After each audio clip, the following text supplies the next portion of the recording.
네, 오늘 말씀 제목은 번거로움이 아닌 사랑함으로입니다. 번거로움이 아닌 사랑함으로라는 제목으로 같이 말씀을 나누겠습니다. 방금 읽은 두 본문은 하나님께 예배하는 것에 대해서 완전히 반대되는 두 가지 마음을 보여줍니다. 오늘 이렇게 말씀을 전할 때 이렇게 예배라고 할 때는 지금 드리는 수요 예배처럼 공적인 예배만을 이야기하는 것이 아니라 하나님과 함께하는 시간, 또 하나님을 대하는 마음, 우리의 중심, 또 모든 삶의 예배를 포함한 말입니다. 똑같이 하나님께 제사를 드리면서도 말라기 1장에 나오는 사람들, 그 제사장들은 매너리즘에 빠져서 의무감으로 제사를 드리고 있었습니다. 하지만 시편 84편에 나오는 사람들은 하나님과 함께하는 시간이 너무 좋은 것을 넘어선 너무 사랑스럽고 너무 하나님을 사모한 나머지 몸이 쇠약해질 정도로 감격하며 기뻐하는 것을 볼 수 있습니다. 오늘 우리의 예배가 좀 전에 읽은 시편 84편과 같은 중심으로 드릴 수 있는 예배가 될 수 있기를 소망합니다. 로렌 커닝햄의 내 신을 벗으라 라는 책에서는 하나님을 만나는 기쁨보다 행위에 더 집중하는 사람들, 또 의무감으로 하는 사람들에 대한 이야기가 잠깐 나옵니다. 거기서 이렇게 말합니다. 수천 년의 세월 동안 소위 거룩하다는 사람들이 쾌락을 포기하고 그들의 몸을 채찍질하면서 못이 세워져 있는 침대에 눕고 심지어 호흡의 횟수도 제한하면서 주님을 기쁘시게 또는 만족시켜 드리려고 노력해왔다. 이런 사람들이 하나님을 이렇게 하면 기뻐하시겠지, 참 율법적으로 많은 고행들과 노력들을 했다는 것입니다. 하지만 그들의 이러한 노력은 겉만 요란하고 오히려 그 행동을 받으시는, 그것을 그들은 예배라고 하면서 하나님 앞에 드리는데 그 예배를 받으시는 하나님을 오히려 고통스럽게 하는, 울리는 꽹과리와 같은 소리였습니다. 그러면서 이런 사람들과 하나님과의 관계를 그 책에서는 결혼 생활에 비유합니다. 이런 사람들이 하나님과 관계 맺는 방식을 우리의 결혼 생활에 적용해보자. 그는 아침에 눈을 떠 자신이 결혼했다는 사실을 상기하고는 이렇게 다짐을 한다. 오늘은 또 하루가 시작되는군. 나는 결혼했고 아내가 있지. 그래, 나는 내 아내를 잘 대해주어야만 해. 아내를 사랑해서, 남편을 사랑해서, 가족을 사랑해서 그 행동들이 자연스럽게 나오는 것이 아니라, 아 맞다, 나 결혼했지. 아 맞다, 나 예배 자리에 왔지. 그러니까 이런 모습으로 이렇게 예배해야지. 이런 모습이라는 것입니다. 만약 나의 결혼 생활이 이렇다면 얼마나 삭막하고 기쁨이 없고 힘들까요? 마찬가지로 신랑 되신 예수님을 대하는 나의 마음이 이런 모습이라면 기쁨으로 가득해야 할 우리의 신앙생활이 얼마나 메마르고 힘들까요? 그래서 그 책에서는 그리스도인으로서 하나님의 임재 앞에 거하는 것이 권리 포기에 대한 보상보다도 큰 기쁨이 되어야 한다. 내가 이것을 포기하고 하나님 앞에 왔으니 하나님 나한테 보상해 주세요. 이것이 아니라 하나님의 임재 앞에 거하는 것 자체가, 내가 하나님과 대화하고 기도하고 예배하는 것 자체가 나에게 큰 기쁨이 되어야 한다는 것입니다. 오늘은 하나님을 대하는 이 두 상반된 모습, 말라기 1장과 시편 84편의 말씀을 보면서 이 두 가지 모습에 대해서 성경이 무엇라 말하는지를 함께 보고, 나는 하나님과 만나는 시간을, 하나님을 어떻게 대하고 있는지를 돌아보는 시간이 되기를 원합니다. 첫 번째로, 이 일이 얼마나 번거로운고, 말라기 1장에 나오는 제사장들이 예배를 대하는 마음, 하나님 앞에 설 때 그들의 마음입니다. 이 일이 얼마나 번거로운고. 이스라엘 백성들이 포로 생활을 마치고 돌아와서 성전을 재건을 했습니다. 하지만 그들의 삶이 아직 나라가 안정되지 않았기 때문에 여전히 삶이, 팍팍한 삶이 이어졌고 주변 강대국들의 침략도 아직까지 끊이지 않았습니다. 그런 위협들이 계속되자 백성들은 하나님의 사랑을 의심합니다. 하나님께서 그 70년의 포로기를 끝내시고 이제 돌아오셔서 회복을 시작하시고 그 역사를 봤음에도 하나님 우리를 사랑하시는 것이 맞습니까? 이렇게 의심을 합니다. 그래서 하나님께서는 그들에게 말씀하십니다. 에서와 야곱 둘 다 있지만 그 중에서 야곱을 내가 선택하여 사랑하였듯이 내가 너희를 선택하고 사랑한다 라고 말씀하셨지만 백성들은 그 말을 듣지 않았습니다. 이런 백성들을 바로 잡아줘야 할 사람들은 당연히 백성들의 영적 리더라 할 수 있는 제사장들이었습니다. 하지만 그들은 전혀 그 역할을 하지 못했습니다. 그들은 심지어 말라기 1장을 조금만 보셔도 그런 내용들이 많이 나옵니다. 심지어 하나님을 멸시했고 하나님께서 이런 말씀을 하십니다. 너희의 총독에게도 그런 재물을 주지 못할 거면서 어찌 나에게 그런 재물을 바치느냐. 눈 먼 것, 저는 것, 병든 것, 이런 것들을 하나님 앞에 드리면서 그들의 마음이 뻔뻔했습니다. 때로는 14절에 보면 좋은 재물이 있음에도 그것을 드리지 않고, 하나님 정말 좋은 것을 드리고 싶지만 이것밖에 없습니다, 이거라도 받아주세요가 아니라 대충 드리는 것, 그냥 괜찮아, 대충 드리세요, 이렇게 하는 것. 좋은 재물을 두고서도 그것을 드리지 않고 대충 준비한 재물, 부정한 재물을 하나님께 드렸습니다. 그래서 그런 제사장들을 보며 하나님께서 하시는 말씀이 오늘 우리가 읽은 본문 13절 말씀입니다. 말씀을 보여주시면 만군의 여호와가 이르노라, 너희가, 제사장들이 또 말하기를, 그들이 이렇게 말을 합니다. 제사를 드리면서 이런 말을 합니다. 이 일이 얼마나 번거로운고. 이것이 이스라엘의 영적 리더라는 제사장들의 상태였습니다. 제사를 드리기 위해서는 제물을 검수하고 피를 뿌리고 가죽을 벗기고 또 부위별로 각을 두고 불을 태우는 그 과정이 필요했습니다. 그것이 그들에게는 하나님께 내가 이런 과정을 통해서 정성을 드릴 수 있음이 감사하다가 아니라 힘들다, 그냥 육체적인 노동일 뿐이다, 이렇게 생각했습니다. 하나님을 사랑하는 마음이 하나도 남아있지 않았기 때문입니다. 이 번거롭다라는 말의 원어를 풀이하면 이 무슨 고생인가 라는 뜻에 가깝습니다. 하나님을 섬기는 예배가 그들에게는 지긋지긋한 노역이었던 것입니다.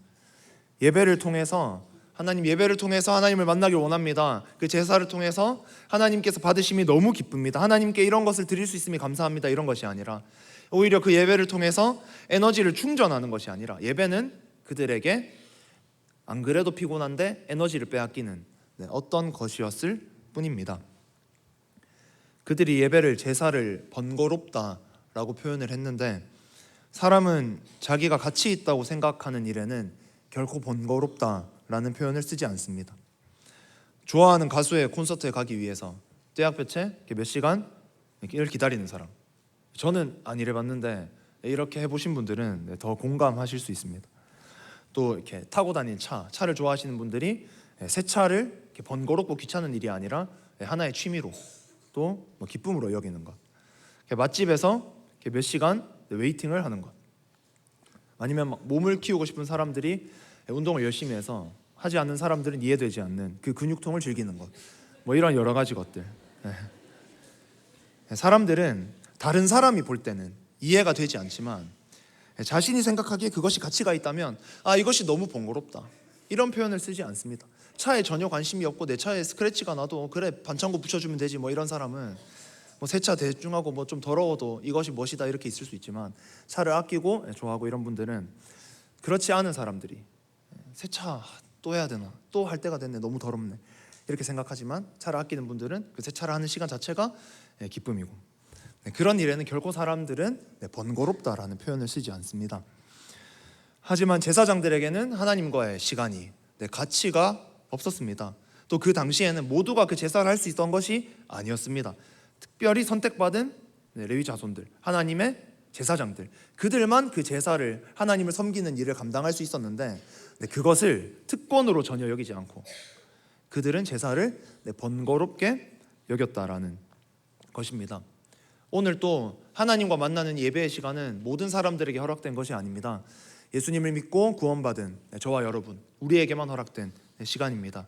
이 예배의 시간, 하나님을 만나시는 시간, 때로는 개인적으로 하나님 앞에 나와서 아무도 없을 때 성전에서 기도하는 시간, 이 시간을 결코 번거롭게 여기지 않는 우리가 될 수 있기를 소망합니다. 또 하나님께서 이렇게 말씀하십니다. 그들은 콧웃음치고, 13절 다시 보여주시면, 콧웃음치고 제사를 그렇게 하면서 이거 또 해야 되나, 또 이거 언제 자르고 언제 불태우고 언제 제단 쌓고, 콧웃음 치면서 훔친 물건을 그냥 가져오고, 저는 병든 양을 데리고 오고, 이런 것들을 당연하게 여깁니다. 콧웃음 쳤다, 하나님을 비웃었다라는 말입니다. 당연하게 훔친 물건, 저는 것, 병든 것을 하나님께 드렸습니다. 그들의 마음속에서는 하나님이 진짜 무섭고 대단하신 분이신 줄 알았는데, 내가 이렇게 대충 제사해도 아무 일도 일어나지 않네, 백성들도 모르고 하나님도 모르는 것 같고 아무 문제가 없네 라는 냉소적인 마음이 제사를 앞둔 그들의 마음속에 있었던 것입니다. 우리는 예배 올 때 어떤 마음으로 오고 계신가요? 또 우리는 뭐 이렇게 공예배뿐만 아니라 하나님과 함께하는 모든 시간, 기도하는 시간, 또 삶의 예배를 드리는 시간, 그런 시간들을 어떤 마음으로 대하고 계신가요? 하나님과 함께하는 시간이 준비된 신부가 신랑을 맞이하는 것처럼 그토록 기다리다가 드디어 신랑을 맞이하는 그 설렘과 그 기쁨이 우리에게 있나요? 아니면 말라기에 나오는 제사장들, 하나님께 혼났던 지적받았던 그 제사장들이 그랬던 것처럼 이 예배가 또 하나의 노역과 같은 일인가요? 혹시 말라기서의 제사장과 같은 모습이 우리에게도 있다면 그 모습을 모두 떨쳐버릴 수 있기를 소망합니다. 다시 신부가 신랑을 맞이하는 그 기쁨이 우리 안에 가득히 회복되어야 합니다. 하나님은 우리의 중심을 다 보십니다. 그리고 그 중심이 합한 자들, 오늘 모두가 수많은 사람들이 드림센터까지 하면 수백 명의 사람들이 이렇게 예배하러 나왔지만 너는 합한 중심으로 나에게 나왔구나. 그걸 하나님께서는 다 보십니다. 그 중심이 합한 자들에게만 들어가서 거하시고 예배 가운데 그들에게 은혜를 부어주실 줄 믿습니다. 우리는 그 중심이 잘 준비되어서 그 은혜를 정면으로 다 맞을 수 있는 오늘 예배뿐만이 아니라 모든 하나님과 함께하는 시간, 잠시 드리는 새벽기도 저녁기도 모든 시간이 될 수 있기를 소망합니다. 두 번째로 어찌 그리 사랑스러운지요.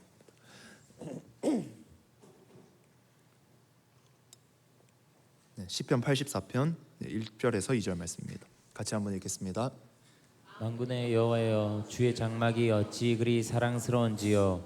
내 영혼이 여호와의 궁정을 사모하여 쇠약하며 내 마음과 육체가 살아계시는 하나님께 부르짖나이다. 시편 84편은 성경책을 보시면 나오는데 고라 자손의 시라고 되어 있습니다. 고라 자손들은 우리가 방금 읽은 것처럼 하나님을 갈망하고 있습니다. 그들이 왜 이토록 하나님을 갈망하는지 역사적인 배경을 알면 조금 더 잘 이해할 수 있습니다. 고라 자손이라고 했는데 그러면 그들의 위로 가서 자손이었던 고라는 어떤 사람이었을까요? 민수기 16장에 나옵니다. 레위의 증손 고핫의 손자 이스할의 아들 고라와, 고라는 모세의 사촌입니다. 이 고라와 또 르벤의 자손, 르벤 지파 몇 명이 나옵니다. 다단, 아비람, 온, 이 세 명이 당을 짓습니다. 그들의 팔을 형성합니다. 이스라엘 공동체 안에서 자신들의 팔을 형성합니다. 모세의 자손인 고라와 또 르벤 지파 다른 세 명입니다. 2절에 이스라엘 자손 총회에서 택함을 받은 자 곧 회중 가운데 이름 있는 지휘관 250명과 함께 일어나서 모세를 거스르니라. 이 4명이 필두가 되어서 250명의 지휘관, 족장이라고 할 수 있는데요. 이스라엘의 지파가 12지파가 있었으면 그 안에 많은 이렇게 시족들, 종족들이 있었습니다. 그러면 그 지파 전체 리더는 아닐지라도 그 군데 있었던 그 많은 종족들, 그룹들의 리더들을 250명이나 구슬려서 모세를 거스릅니다. 큰 반역이었던 거죠. 백성의 지도자 254명이나 들고 일어나서 그 중에는 모세의 친척, 사촌도 포함되어 있었습니다. 이들이 모세를 거스르는 일을 합니다. 이 고라는 그렇게 이 모든 것을 다 설명하기는 시간이 부족하니까 그래서 결론을 가면 고라는 모세의 권위에 도전해서 반역을 일으켰다가 중임을 당한 인물입니다. 그들은 그도 모세 사촌이었으니까 같은 레위 지파였음에도 제사장직이 계속 아론의 자손들에게만 세습되는 그것을 보면서 불만을 가지고 권력을 원했습니다. 그래서 수많은 사람들 250몇 명과 함께 반역을 그들을 충동하여서 모세에게 반역을 일으켰습니다. 하나님은 당연히 모세의 손을 들어주셨고 고라와 아까 앞에 나왔던 르벤 지파 3명은 누가 옳은지 보자 하던 중에 땅이 갈라져서 거기에 다 떨어져서 죽임을 당합니다. 또 250명의 지휘관들은 그 족장들은 하나님의 불에 태워져서 죽임을 당했습니다. 이 반역은 그 후대에도 몇 번 언급이 될 정도로 사회적 반향이 큰 반역이었습니다. 민수기 27장을 보면 이 말은 슬로보앗의 딸들이 우리가 딸이라도 아버지의 기업을 우리에게 주십시오 하면서 한 고백인데요.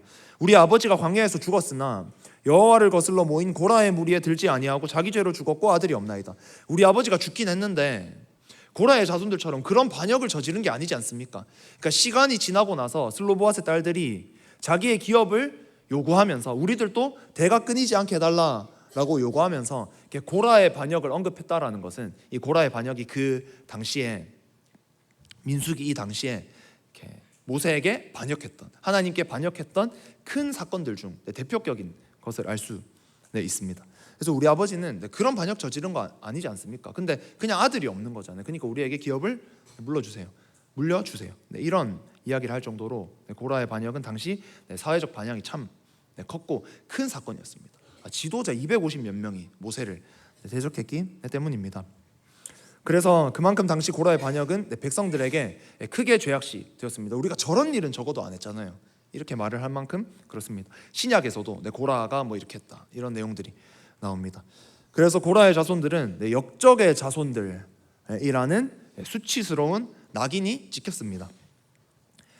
하지만 고라의 세 아들들은 아버지가 그렇게 했음에도 반역에 가담하지는 않았습니다. 그래서 그 후대로 가서 각각 성전 문지기, 또 찬송하는 자, 또 성전에서 빵을 굽는, 전병을 굽는 요리사 등으로 세워져서 하나님을 섬겼습니다. 그들은 반역자 가문의 후손임에도 하나님의 은혜로 화를 입지 않고 오히려 성전을 섬기는 자로 쓰임받을 수 있었고, 그랬던 그들, 그 당시에 반역을 저질렀다면 그 가문이 다 낙인 찍히고 배척받고 이랬기 때문에, 하지만 그들은 하나님의 은혜로 쓰임을 받았습니다. 그러면 고라 자손들의 마음 가운데는 우리 조상이 그런 일을 저질렀음에도 하나님이 나를 사랑하셔서 내 중심을 보시고 나를 살려주셨구나, 우리 가문을 그래도 유지시켜 주셨구나 라는 그 은혜가, 그 감사한 마음이 가득 차 있었습니다. 그래서 그들에게 하나님은 생각만 해도 자신의 가문을 구해주신 분, 은혜로 구해주신 너무나 감사한 하나님이었던 것입니다. 그래서 하나님께 예배를 하러 예루살렘에 올라가는 절기가 몇 번 되지 않았기 때문에 1년에 몇 번 안 되는 날 중 한 번이었습니다. 그렇게 하나님을 예배하러 올라가는 그들의 마음은 기쁨과 감격과 그 가벼운 자연스럽게 콧노래가 나오는 발걸음일 수밖에 없었습니다. 그래서 하는 고백이 오늘 우리가 읽은 본문입니다. 만군의 여호와여, 주의 장막이 어찌 그리 사랑스러운지요. 내 영혼이 여호와의 궁정을 사모하며 쇠약하며 내 마음과 육체가 살아계신 하나님께 부르신나이다. 이런 고백이 저절로 나왔던 것입니다. 그들은 이제 예루살렘으로 올라가서 하나님을 예배하는 자신들의 모습만 생각을 해도, 그 하나님을 생각만 해도 너무나 사랑스럽고 너무 기쁘고, 또 여호와의 궁정을 사모함이 쇠약하질 만큼 여호와의 궁정을 사모하여 쇠약하며, 그 사랑함이, 그 간절함이, 그 애타는 마음이 너무 커서 육체가 쇠약해질 만큼 하나님께 부르짖었다라는 것입니다. 여기서도 쇠약해지다라는 원어의 의미를 보면 단순히 그냥 힘이 좀 빠지고 약해진 상태, 이런 것을 의미하는 것이 아니라 끝까지 도달하다, 또 완전히 소멸하다, 이런 의미를 가지고 있습니다. 하나님을 너무 사랑하고 너무 간절히 찾아서 하나님을 부르짖고 또 부르짖다가 진이 다 빠져버릴 만큼 내 몸에 있는 에너지를 모두 하나님을 구하고 예배하는 데 드렸다라는 것입니다. 하나님을 너무 사랑해서 하나님을 생각하고 또 생각하고, 마치 하나님께 상사병이 걸린 그런 상태와 같은 모습이 고라 자손들이 예루살렘으로 하나님을 예배하러 올라가면서 올렸던 찬양, 그 고백이 담겨 있습니다. 그렇다면 예배할 때 우리의 마음은 어떠한가요? 또 이 공예배 시간이 아니더라도 하나님과 함께하는 그 자리, 또 하나님과 동행하는 그 시간들에서 나의 마음은 어떠한가요? 고라의 후손들은 반역자 선조의 죄에도 자신들을 버리지 않으신 하나님의 은혜에 감사하며 예루살렘에 가는 길에 너무 신나고 설레서 하나님을 향해 노래를 부릅니다. 우리도 아담과 하와가 죄를 짓고 죄인 되었고, 내가 지옥에 가도 하나님께 아무런 항변조차 할 수 없는 죄인임에도 불구하고 우리가 무엇을 잘해서가 아니라 하나님께서는 너희가 먼저 믿어서 믿지 않는 자들에게 복음을 전하라, 제자 되고 제자 삼으라 라는 사명을 주시면서 고라 자손을 구해주신 그 이상의 은혜를 우리에게 부어주신 줄 믿습니다. 그렇다면 하나님을 예배하러 가는 우리의 마음은 고라 자손처럼 너무나 설레서, 때로는 그 설렘이 너무 크고 그 감격이 너무 커서 지쳐서 진이 다 빠져버릴 만큼 그런 마음이 우리에게 있어야 할 줄 믿습니다. 말라기 1장의 제사장들과 시편 84편의 고라의 자손들은 공통점이 있습니다.